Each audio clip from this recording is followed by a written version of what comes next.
শুধুমাত্র আপনার জন্য। পৃথিবীতে কেউ অর্ধেক কালিমা পড়ে জান্নাত পাবে না, কিন্তু আপনি আমার চাচা, আপনি আমার জন্য ক্লান্ত পরিশ্রম করেছেন, এর ফল হিসাবে আমি অর্ধেক কালিমা পড়ে আপনি আমার কানে শুনিয়ে দেন, বাকিটা আমি দেখব। আল্লাহর কুদরতের সিদ্ধায় পড়ে ওটা আমি মাইনাস করার চেষ্টা করব।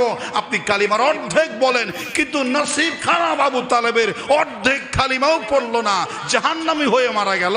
জোরে বলেন নাউজুবিল্লাহ। আল্লাহ পাক জিবরাইলকে পাঠিয়ে দিলেন, চাচার সাথে জোরাজুরি করতেছে, কালিমা পর্যন্ত অর্ধেক করে দিলেন। আল্লাহ জিবরাইলকে আল্লাহ পাক বলেছেন, ইন্নাকা লা তাহদি মান আহবাবতা ওয়ালাকিন্নাল্লাহা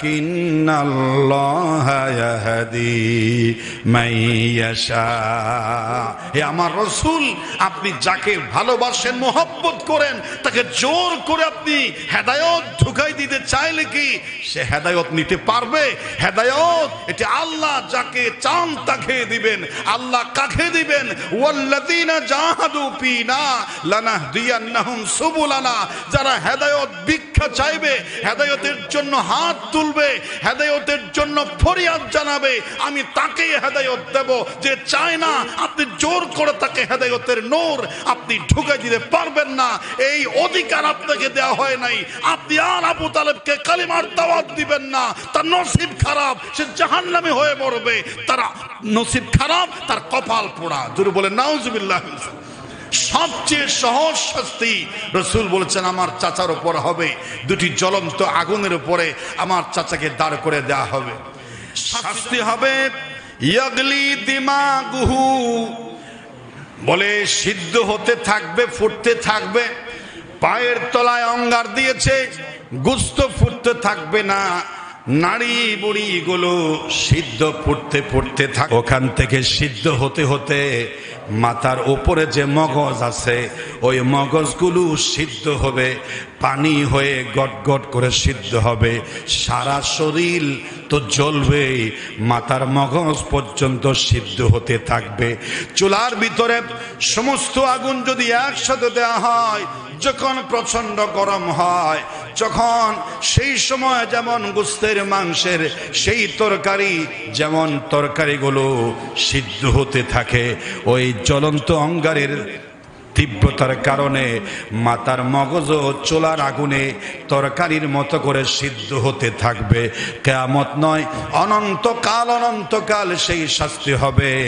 সুতরাং আমি আমাকে বলতে চাই, আপনাদের বলতে চাই, এই শাস্তি যদি নরমাল হয়, বাকি শাস্তিগুলো কেমন হবে বোঝাবার ভাষা আমাদের জানা নাই। বলেন নাউজুবিল্লাহ, বলেন সবাই আল্লাহুম্মা ইন্না নাউযু বিকা মিনান নার, আল্লাহুম্মা আজিরনা মিনান নার, আল্লাহুম্মা আজিরনা মিনান নার। এই দোয়াটা সব সময় রাসূল পড়তে বলেছেন।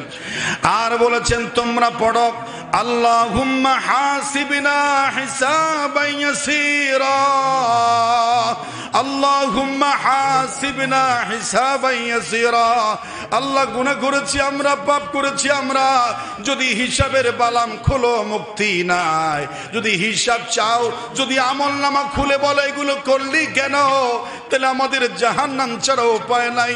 নবীজি শিক্ষা দিয়েছেন তোমরা প্রতি ওয়াক্তে বলো আল্লাহুম্মা হাসিবনা হিসাবান ইয়াসীরা। আয় আল্লাহ রে, আমার হিসাবটা তুমি সহজ করে দিও, আমার উপর তুমি হিসাবটা সহজ করে দিও। হিসাবের সহজটা কেমন হবে রাসূল বলেছেন, জাহান্নামীর সেই জাহান্নামীর বালামটা আল্লাহ রাব্বুল আলামিন খুলবেন না। না খুলে আল্লাহ তো জানেন কি পাপ করেছে, বলবেন এগুলো করলি কেন। বান্দা বলবে আল্লাহ আমার ভুল হয়ে গেছে, আমাকে মাফ করে দাও। দয়া করে আমলনামার সেই বালামটা খুলবেন না, আমার পাপ হয়ে গেছে, ভুল হয়ে গেছে। আল্লাহর যদি হিসাবটা সহজ যদি এরকম হয়, এরকম হবে, সঙ্গে সঙ্গে আল্লাহর দয়া লাগবে। বান্দার কাকুতি মিনতি দেখে আল্লাহ বলবেন যা, হিসাবটা খুললাম না, তুই আমার শেষ নবীর উম্মত, তুই আমার নবীর পাগল ছিলি, তুই দ্বীনের পাগল ছিলি, তোর চোখের পানি আমার ভালো লেগে লেগেছে, না করলে তোর আমল নামাটা বন্ধ করে দিলাম।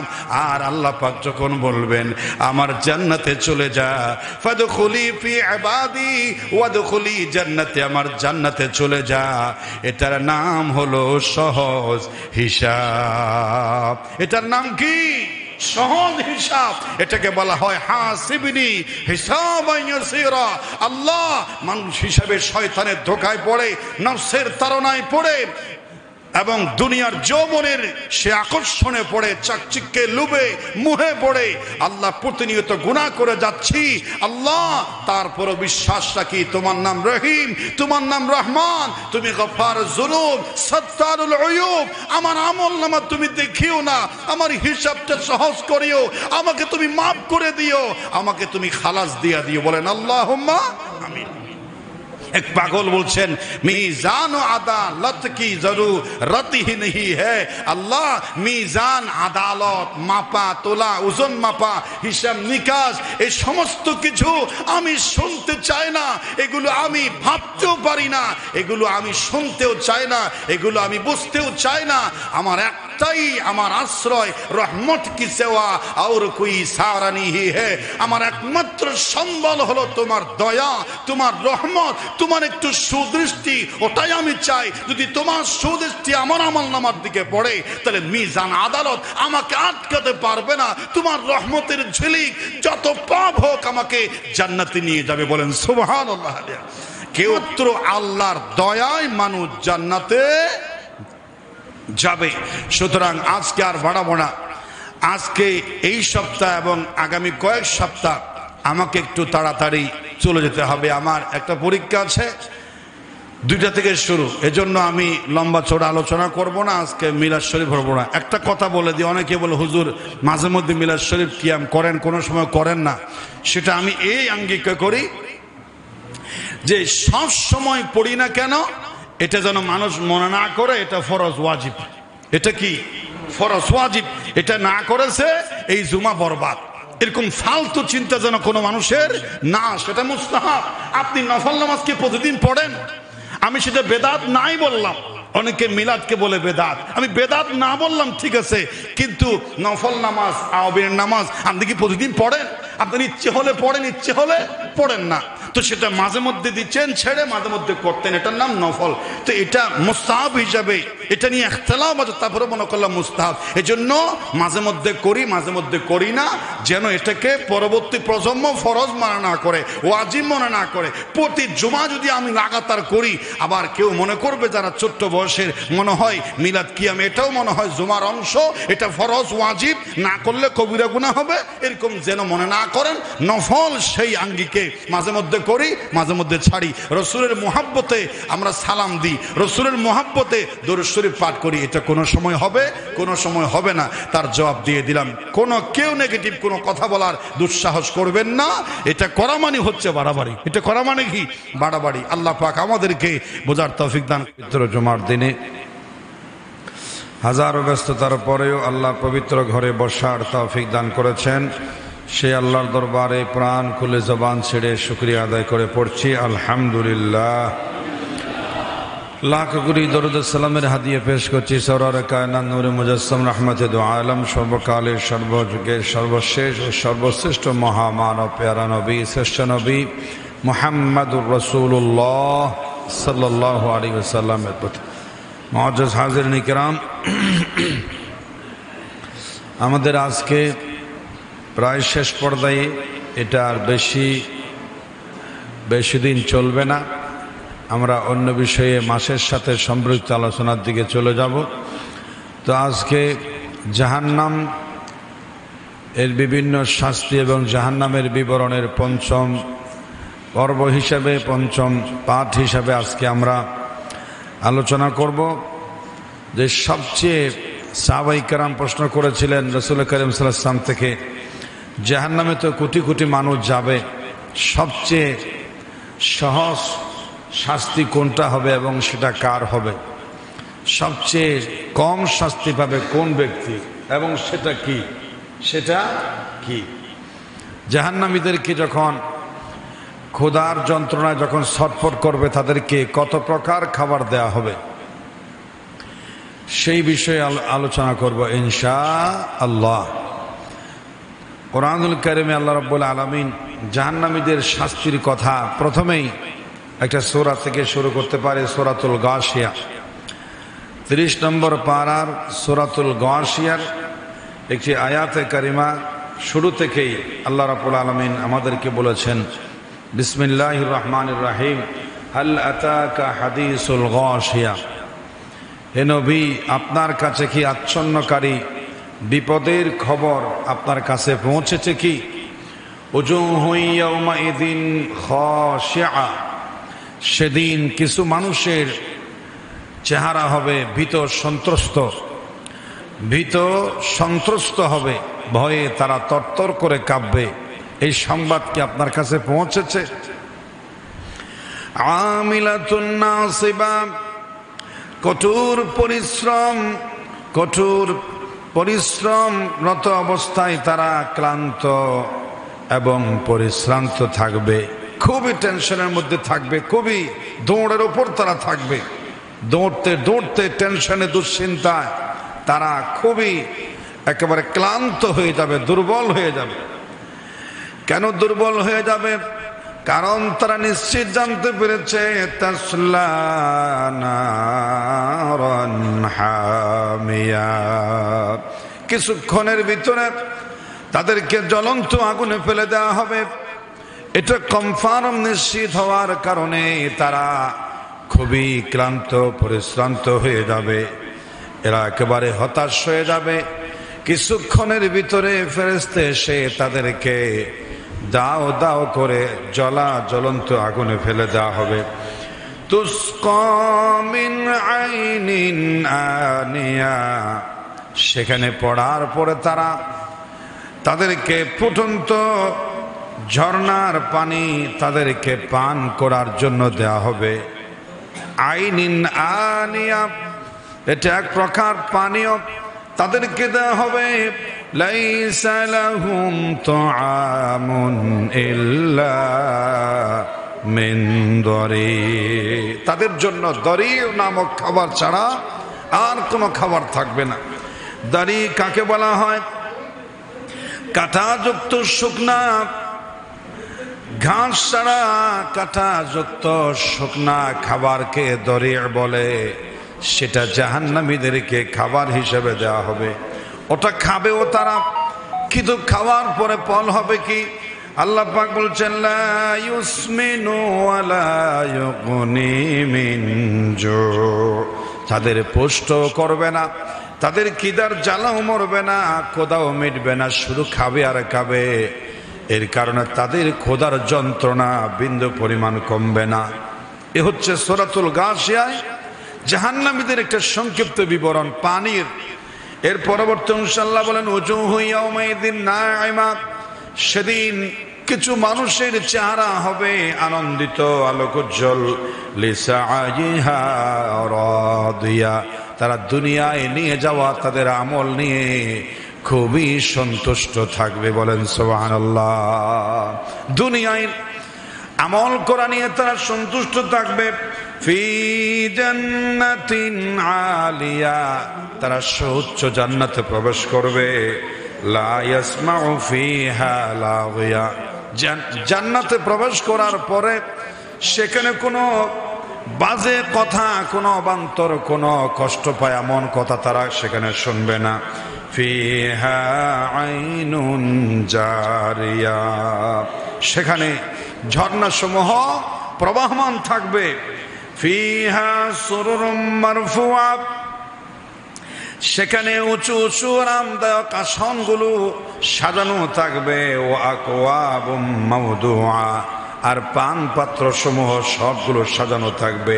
ওয়া নামারিকু মাসফুফা, সারি সারি নরম বালিশ সমূহ জান্নাতি মানুষের জন্য সাজিয়ে রাখা হবে। সুবহানাল্লাহ। এটা তো একসাথে জাহান্নাম এবং জান্নাতের আলোচনা আল্লাহ করেছেন। তো আমরা সেজন্য আজকে জাহান্নামীদের কথা যেহেতু আলোচনা করছিলাম, জাহান্নামীদেরকে একেবারে কয় প্রকার খাদ্য দেয়া হবে। জাহান্নামীদেরকে আমি আপনাদেরকে 5 প্রকার খাদ্যের কথা এখন বলবো। এক প্রকার খাদ্য হচ্ছে জাকুম, জাক্কুম হচ্ছে নিম তিতা, জখর তিতা, একটি প্রচন্ড তিক্ত একটি খাবার, যেটা জিহ্বায় দেওয়ার পরে সারা শরীর তিক্ততা হয়ে যাবে এবং সেটা হবে কাঁটাযুক্ত। জাহান্নামীদেরই এক প্রকার খাদ্যের নাম হচ্ছে জাক্কুম।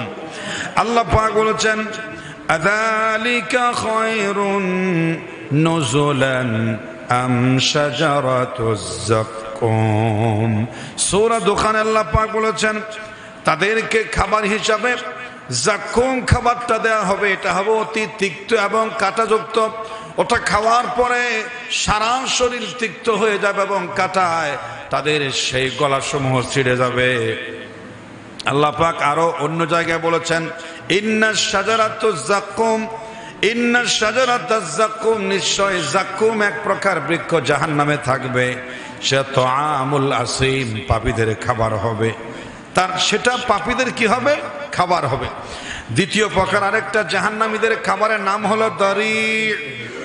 লাইসা লাহুম তাআমুন ইল্লা মিন দরি লা ইউসমিনু ওয়া লা ইউগনি মিন জু। দরি বলা হয়, সেটাও কাঁটাযুক্ত একটি শুকনো, পচা, নোংরা, দুর্গন্ধযুক্ত বিষাক্ত খাবার, যেটা খাবে কিন্তু লা ইউসমিনু ওয়ালা ইউগনি মিন জু। লাইসা লাহুম তাআমুন ইল্লা মিন দরি লা ইউসমিনু ওয়ালা ইউগনি মিন জু। ক্ষুধার যন্ত্রণা মিটবে না, এই খাবার তাদের কোনো উপকার আসবে না, কোনো ধরনের টেস্ট, কোনো ধরনের ফায়দা তাদের হবে না। 3 নম্বর আরেকটা জাহান্নামীদের খাবারের নাম হলো জাগুসা। জাগুসা এটা হচ্ছে গলায় আঁকাবাঁকা, গলায় আটকে যাওয়া খাবার। আল্লাহ পাক বলেছেন সূরা মুজাম্মিলের 13 নম্বর আয়াতে ওয়া তুআমান যা গুসসাতিন ওয়া আযাবান আলীমা। তাদের জন্য থাকবে গাসসা, যা গুসসাতিন জাতীয় এক প্রকার খাবার। এটা তারা খাবে আর তাদের গলায় আঁকাবাঁকা আটকে যাবে। গলার এই যে গলা যে আছে, যে ছিদ্র, এটা ফেটে যাবে, রক্ত বের হয়ে যাবে। 4 নম্বর একটা শাস্তি একটা জাহান্নামীদের খাবার, সেটা হলো গাসসাক। এটা হলো দেহ গলিত রক্ত, পুঁজ থেকে মানুষের যা বের হয়, পোষা এবং ঠান্ডা দুর্গন্ধযুক্ত একটা খাবার। এটা মানুষের জাহান্নামীদের দেহ গলিত একটা পুঁজ, রক্ত থেকে তৈরি খাবার। আল্লাহ পাক বলেছেন লা ইয়াযুকুনা ফিহা বারদান ওয়ালা শারাবা। তাদের জন্য কোনো আরামদায়ক, কোনো সুস্বাদু খাবার থাকবে না, শুধু থাকবে কি ইল্লা হামিমান ওয়া গাসসাকা। দেহ গলিত পুঁজ, দুর্গন্ধযুক্ত একটি তরল খাবার তাদের জন্য থাকবে। সর্বশেষ 5 নম্বরে যেটা আমি বলতে চাই সেটা হচ্ছে গিসলিন। জাহান্নামীদের 5ম নম্বর খাবারের নাম হলো গিসলিন, যেটা মানুষের ক্ষত স্থান থেকে নির্গত পুঁজ খাবার। আল্লাহ পাক কুরআনুল কারীমের সূরা হাক্কার 36 নম্বর আয়াতে বলেন ওয়ালা তুআমুন ইল্লা মিন গিসলিন। তাদের জন্য শুধু গিসলিন জাতীয় এক প্রকার খাবার থাকবে। এটা তো খাবারের কথা বললাম। এখন কুরআনুল কারীম থেকে 5 প্রকার তরল পদার্থ, এটা হচ্ছে পানীয় খাবার, তরল পদার্থ খাবার। তাদেরকে দেয়া হবে হামিমুন মা, উত্তপ্ত পানি, খুবই উত্তপ্ত পানি থাকবে, যেটা খুবই উত্তপ্ত, জাহান্নামের গরম পানি দিয়ে, আগুন দিয়ে যেটা তৈরি হয়েছে। আল্লাহ পাক বলেছেন হাদিহি জাহান্নামুল্লাতী ইউকাযযিবু বিহাল মুজরিমুন ইয়াতুফুনা বাইনাহা ওয়া বাইনা হামিমিন আন। উত্তপ্ত গরম পানির ভিতর তাদের ছেড়ে দেওয়া হবে, তারা সেখানে সেটা খাবে আর শুধু তাদের আরো শাস্তির তীব্রতা বাড়বে। 2 নম্বরে হচ্ছে গাসসাকুন মা। এটাও দুর্গন্ধযুক্ত একটা পচা, চরম ঠান্ডা এবং নোংরা খাবার।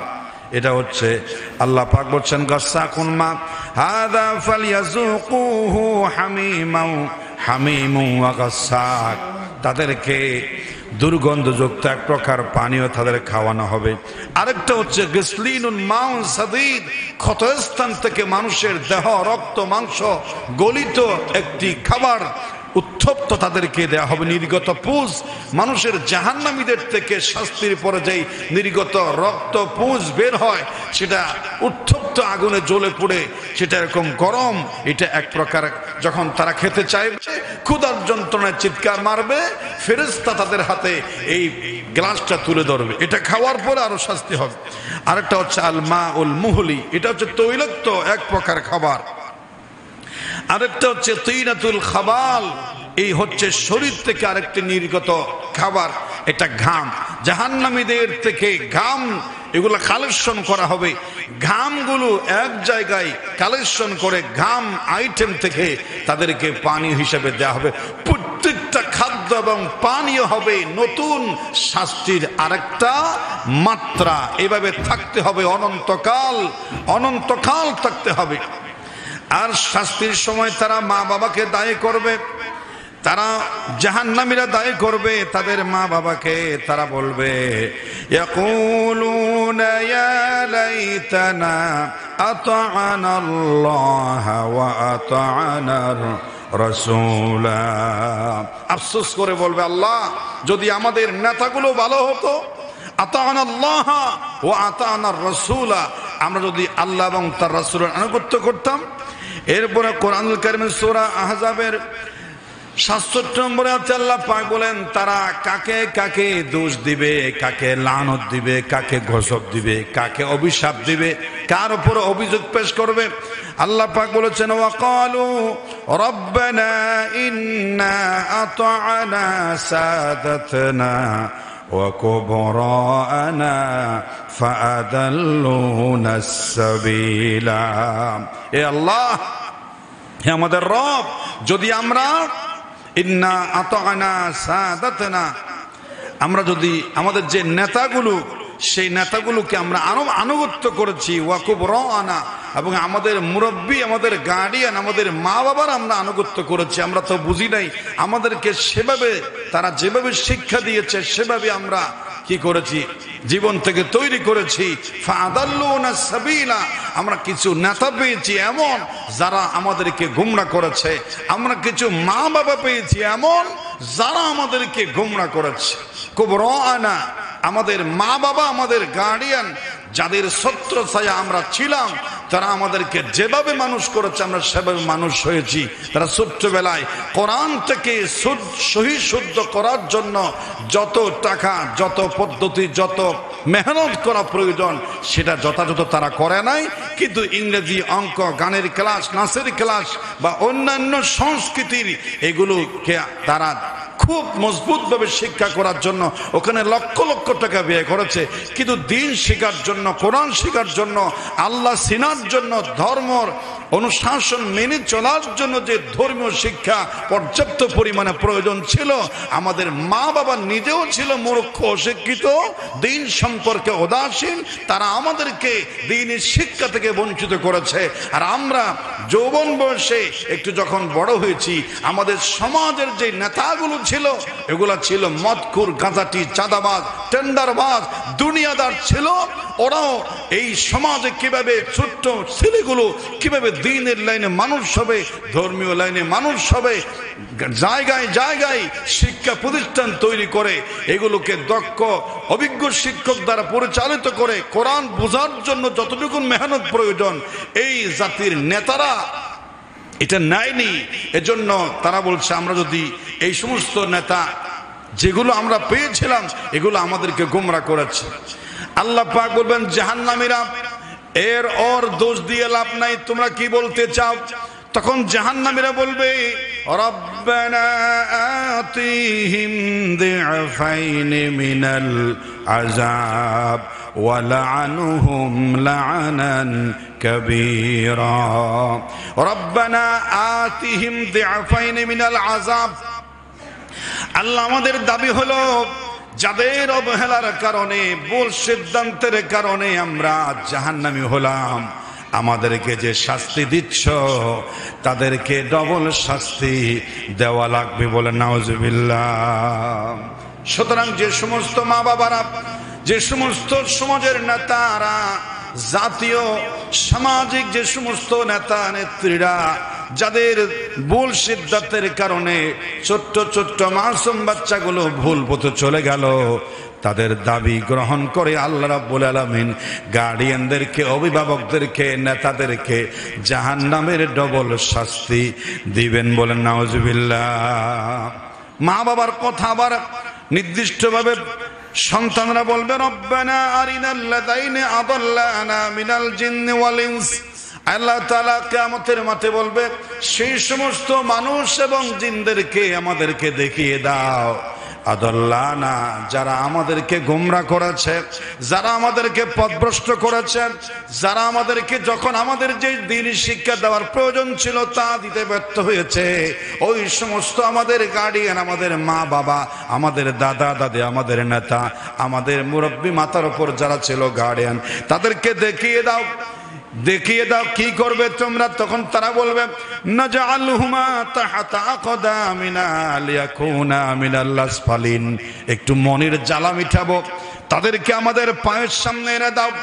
নাজআলহুমা তাহতা আকদামিনা, আকদামুন কদম থেকে, কদম মানি পা, আমরা একটু লাথি দিয়া ফুটবলের মতো করে আমরা নিজেরা যেন তাদেরকে জাহান্নামে একটু নিজেরা ফেলতে পারি, একটু লাথি দিতে পারি, একটু লাথির কাঁঠাল বানাতে পারি, হাসরের ময়দানে একটু বেইজ্জত করতে পারি, আমাদের সামনে এনে দাও। আমরা তাদেরকে লাথি মারতে চাই, তাদেরকে নিজেরা একটু শাস্তি দিতে চাই, মনের জ্বালা মিটাতে চাই। জোরে বলেন নাউজুবিল্লাহ। সন্তান হওয়া এটা ডবল যন্ত্রণা, সন্তান না হওয়া এটা সিঙ্গেল যন্ত্রণা। সন্তান হচ্ছে না, নিঃসন্তান একটি জ্বালা। আমার সন্তান হচ্ছে না, আমি বাবা ডাকতে পারছি না, এই কষ্ট ছাড়া আর কোনো কষ্ট নাই। একটাই কষ্ট, আমি বাবা ডাক শুনতে পাচ্ছি না, মা ডাক শুনতে পাচ্ছি না, একটাই যন্ত্রণা। কিন্তু সন্তান যখন দিবে, যন্ত্রণা বাড়ি যায়, যন্ত্রণা বেড়ে যায়। সন্তানগুলো, ইন্নামা আমওয়ালুকুম ওয়া আওলাদুকুম ফিতনা। আল্লাহ পাক বলছে, তোমাদের সন্তান সন্ততিগুলো তোমাদের জন্য পরীক্ষার বিষয়, তোমাদের জন্য ফিতনার কারণ, তোমাদের জন্য জাহান্নামে যাওয়ার কারণ হবে তোমাদের সন্তানরা। সন্তানকে যদি যেভাবে মানুষ করা প্রয়োজন সেভাবে করা না হয়, দিন শিক্ষা দেয়া না হয়, তাদেরকে যদি কোরআনের শরীয়তের লাইনে মানুষ করতে একটু অবহেলা হয়, ব্যর্থ হয়ে যায়, তারা যদি মা বাবার একটু অবহেলার কারণে শরীয়ত দিন বুঝতে অক্ষম হয়, একটু দুর্বলতা হয়, একটু ঘাটতি হয়, কিয়ামতের ময়দানে বাবার বিরুদ্ধে তারা নালিশ করবে, দুনিয়াতেও অপমান করবে মা বাবাকে, আখিরাতেও তাদেরকে লাথি দিয়া জাহান্নামে দেবে। সুতরাং সন্তান শুধু নিয়ামত নয়, সন্তান মা বাবার জন্য কিয়ামত হবে। যদি সন্তান পাওয়ার পরে শুধু আদর করেন, শুধু শাসন করেন, শুধু মোহাব্বত করেন, শুধু দুনিয়ার চিন্তা করেন, দুনিয়ার ভবিষ্যতের চিন্তা করেন, দুনিয়ার পরে ওই জগতে আসল ভবিষ্যতের কথা চিন্তা না করেন, তাহলে সন্তান হওয়া চাইতে না হওয়া আপনি অনেক ভালো ছিলেন। অনেক কি ছিলেন? ভালো ছিলেন। ইসলামী চিন্তাবিদরা বলেন, সন্তান নষ্ট হওয়ার পিছনে সবচেয়ে প্রধান, সবচেয়ে বড় দায়ী হলো মা বাবা। সন্তান নষ্ট হওয়ার পিছনে সবচেয়ে বড় দায়ী হলো মা বাবা। কারণ মা বাবার কাছে ছোট্ট অবস্থায় ছিল, সে সন্তানকে খুলে করে সন্তানকে নিজের সাথে শোয়া বসে ঘোরায়া ফিরায়া মা বাবা যেগুলো দেখতো, যে সংস্কৃতির সাথে বড় হতো, সন্তানকে সেভাবেই বড় করেছে। সুতরাং সন্তান যদি, মা বাবা যদি নামাজি হয়, সন্তান নামাজি হতে চেষ্টা করে। মা বাবা যদি আল্লাহওয়ালা হয়, সন্তান আল্লাহওয়ালা হওয়ার চেষ্টা করে। মা বাবা যদি সকাল সন্ধ্যা কোরআন পড়ে, মাসুম বাচ্চা পড়তে না পারলেও বলে, দাদু বাবু বাবা আমিও তোমার সাথে বসবো, পড়তে না পারলেও চেষ্টা করে পড়ার জন্য। ছোট্ট কাল থেকে সকাল সন্ধ্যা প্রতিদিন যদি কোরআন তেলাওয়াতের প্র্যাকটিস মা বাবা দাদা দাদির কাছে দেখে সন্তানটা কোরআন পাঠে অভ্যস্ত হয়।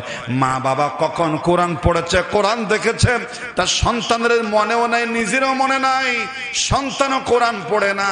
মা বাবা নামাজ একক তো পড়লে আর তো পড়ে না, সন্তানও পড়ে না। মা বাবা হারাম হালালে পরখ করে না, সন্তানও পরখ করে না। মা বাবাও মানুষের সঙ্গে যেরকম গালাগালি মন্দ খারাপ আচরণ করে, সন্তানটাও শিখে সেভাবে শিখে ফেলে।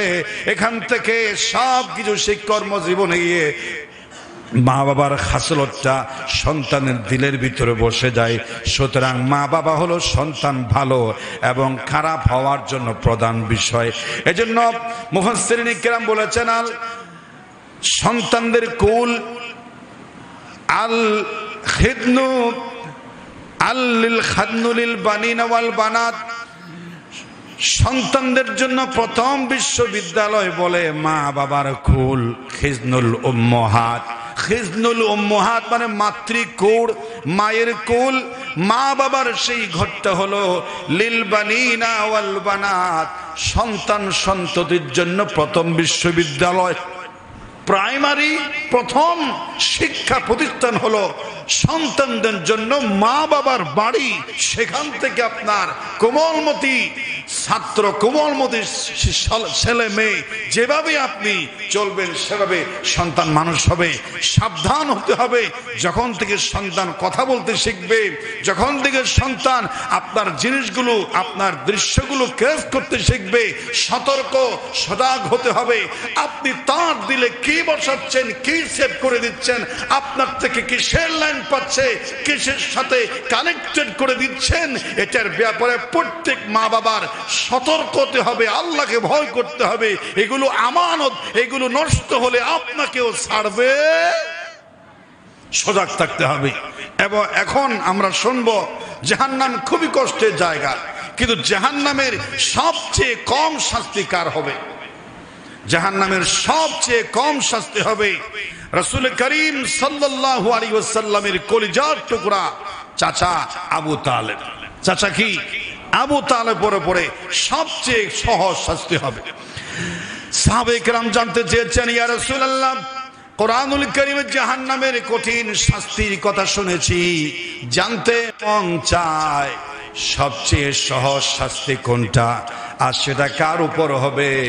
রাসূল করিম সাল্লাল্লাহু আলাইহি ওয়াসাল্লাম জানিয়ে দিলেন, আন নু'মান ইবনে বাশীর রাদিয়াল্লাহু তাআলা قال عن النبي صلى الله عليه وسلم إن أهون أهل النار عذابا يوم القيامة رجل في أحمس قدميه جمرتان رجل في أحمس قدميه جمرتان يغلي دماغه। বুখারী এবং মুসলিম সিহাহ সিত্তার কয়েকটা হাদিসের মধ্যে এটা আছে। রাসূল করিম সাল্লাল্লাহু আলাইহি ওয়াসাল্লাম বলছেন, ইন্না আহওয়ানা আহলিন নার আযাবান, সবচেয়ে সহজ শাস্তি হবে কিয়ামতের দিন রজুলুন, এমন এক ব্যক্তির উপরে যে ব্যক্তির ফি আহমাসা কদমাইহি, যার পায়ের মধ্যে দুটি জাহান্নামের আগুনের জুতা ফিতা পরিয়ে দেওয়া হবে। তিনটা বর্ণনা এসেছে, হয়তো জাহান্নামের আগুনের তৈরি দুটি ফিতা, দুটি স্যান্ডেল জুতা তাকে পরিয়ে দেওয়া হবে, অথবা দুটি জাহান্নামের জ্বলন্ত অঙ্গার সেট করে দিয়ে, আর সেই জ্বলন্ত অঙ্গার উপরে বলা হবে তুমি দাঁড়িয়ে থাকো কোটি বছর, দাঁড়িয়ে থাকো জাহান্নামের অঙ্গারের উপরে, জাহান্নামের কয়লার উপরে, জ্বলন্ত কয়লার উপরে তুমি দাঁড়িয়ে থাকো। এটা হবে সবচেয়ে সহজ। এটা কি আসলে কি এটা সহজ? এটা কি সহজ? কথা বলে, এটা কি সহজ? এটাই সহজ, কিন্তু অন্যান্য শাস্তির তুলনায় সহজ। এটা কিন্তু আমাদের চোখে এর চাইতে শাস্তি আর বড় হতে পারে না, কিন্তু জাহান্নামের অন্যান্য যে শাস্তি আছে নাফরমানির সবচেয়ে তুলনামূলক কম শাস্তি হচ্ছে এটা। জাহান্নামের দুটি জ্বলন্ত অঙ্গার সেট করা হবে, আর সেই অঙ্গারের উপরে রাসূলের চাচা আবু তালেবকে বলা হবে, তুমি রাসূলকে অনেক মহব্বত করেছ, ভালোবেসেছ, দ্বীনি কাজে দুনিয়াবি কাজে সাপোর্ট দিয়েছ, মেহনত করেছ, রাসূলের সাথে জেল পর্যন্ত শিয়াবে আবি তালেবে কেটেছ, রাসূলের সঙ্গে অনেক তোমার স্মৃতি।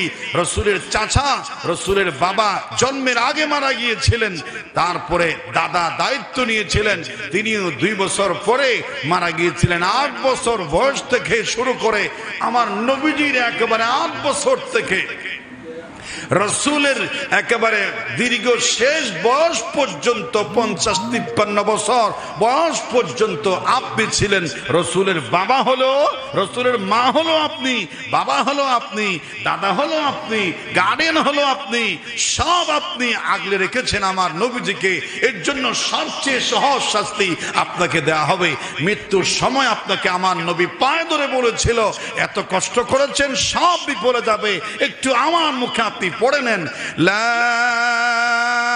ইলাহা ইল্লাল্লাহু মুহাম্মাদুর রাসূলুল্লাহ সাল্লাল্লাহু আলাইহি ওয়াসাল্লাম। কিন্তু আবু তালেব কি পড়তে পেরেছিল? পারে নাই। আবু তালেবের যখন সাকরাত শুরু হয়ে যায়, মৃত্যুর শয্যায় যখন শায়িত, রাসূল করিম সাল্লাল্লাহু আলাইহি ওয়াসাল্লাম বলছেন, চাচা আমি আজকে ভাষায় প্রকাশ করতে পারবো না আমার জীবনে আপনার কত অবদান, কিন্তু আমি দেখতে পাচ্ছি জাহান্নামের আগুনে জ্বলবেন আপনি মৃত্যুর পরে। সুতরাং আপনার ভাতিজা একটা কথা আপনি শুনে যান, আমার সাথে আপনি পড়ে নেন কালিমায়ে তাইয়্যিবা, তাহলে কিয়ামতের দিন আমি আপনাকে সুপারিশ করে জান্নাতে নিতে পারবো। জাহান্নামে আপনাকে সেকেন্ডের জন্য যাওয়া লাগবে না। এতদিনের নেক আমল আমার প্রতি আপনার ভালোবাসা কাজে আসবে যদি আপনি কালিমায়ে তাইয়্যিবাটা পড়েন। কিন্তু আবু তালেব পড়ে না।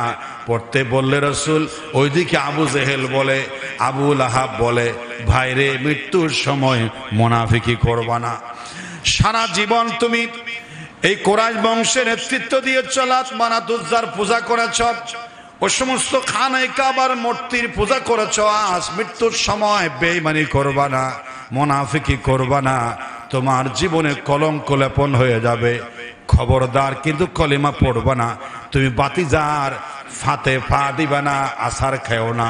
উল্টা পাল্টা কথা শয়তান আবু জেহেল বলছে, আমার রাসূল বলছে কালিমা পড়ো, আবু জেহেল বলছে মুনাফিকি করবা না। কিন্তু ভাগ্য খারাপ, আবু জেহেলের কথাটা আবু তালেব ধরলো, দয়াল নবীজির কথা আবু তালেব ধরতে পারলো না।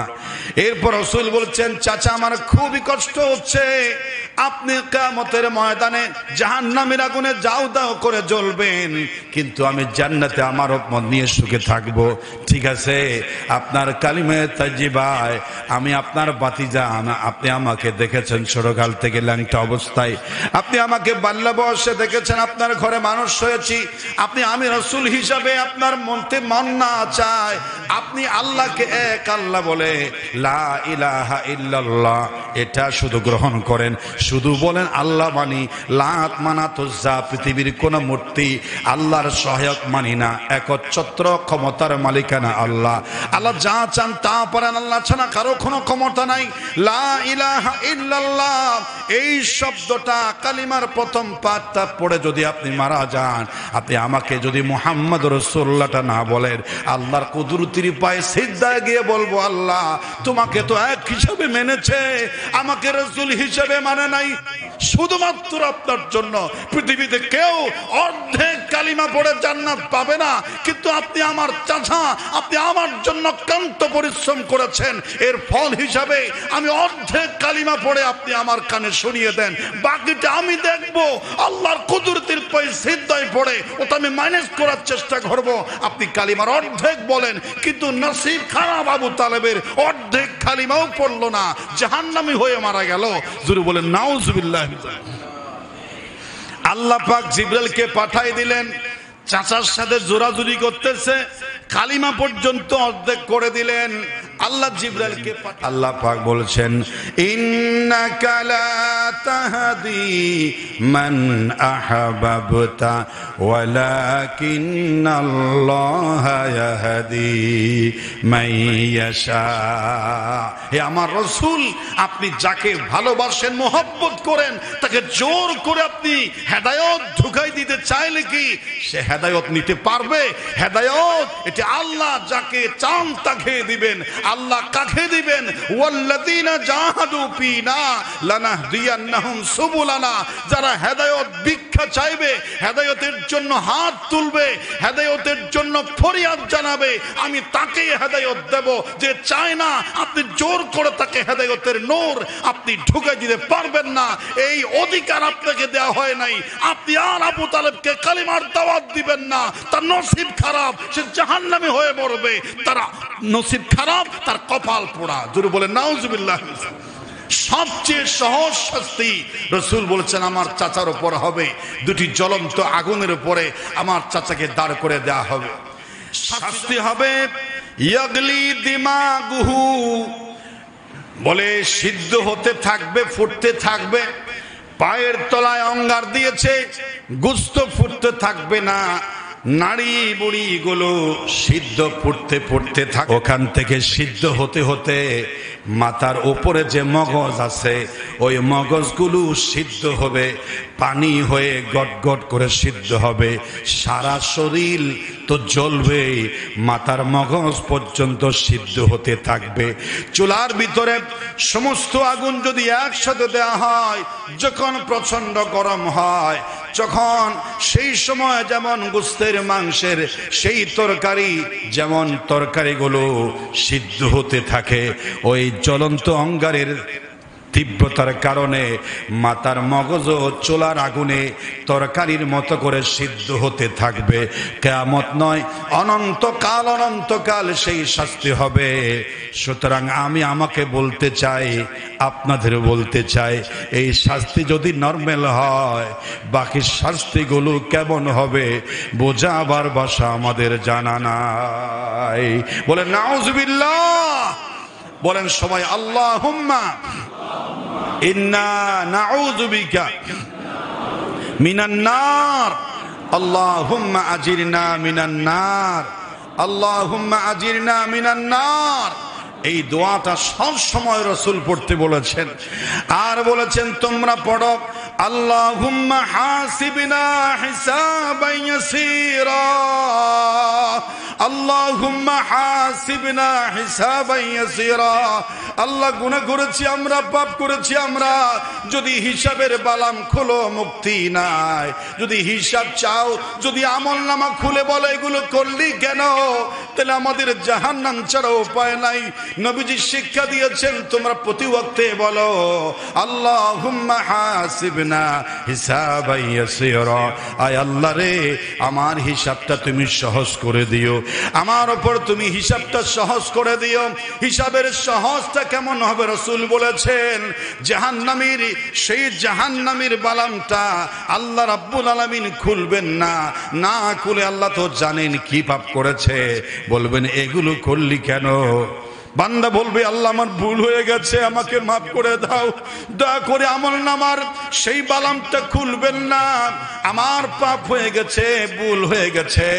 আল্লাহর যদি হিসাবটা সহজ যদি এরকম হয়, এরকম হবে, সঙ্গে সঙ্গে আল্লাহর দয়া লাগবে। বান্দার কাকুতি মিনতি দেখে আল্লাহ বলবেন যা, হিসাবটা খুললাম না, তুই আমার শেষ নবীর উম্মত, তুই আমার নবীর পাগল ছিলি, তুই দ্বীনের পাগল ছিলি, তোর চোখের পানি আমার ভালো লেগে না খুলে তোর আমল নামাটা বন্ধ করে দিলাম। আর আল্লাহ পাক যখন বলবেন আমার জান্নাতে চলে যা, ফাদখুলি ফি ইবাদি ওয়াদখুলি জান্নাতি, আমার জান্নাতে চলে যা, এটার নাম হলো সহজ হিসাব। এটার নাম কি? সহজ হিসাব। এটাকে বলা হয় হাসিবনি হিসাবান ইয়াসীরা।